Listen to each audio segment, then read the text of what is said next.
looked up through the speech recognition, and it actually works. Works very well. So I'm just charging the screen up because I haven't used this one for over a year, so that should be enough charge for it.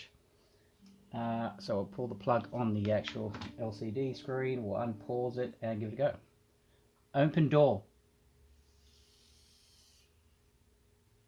Close door. Open door. Close door. There we go. So it's working just fine. Open door.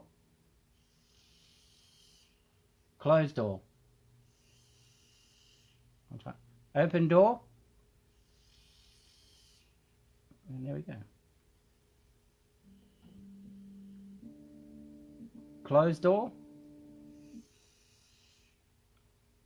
Open door.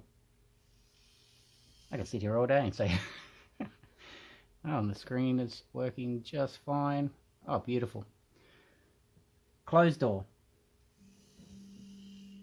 And there we go. So I'm very happy with the way that operates.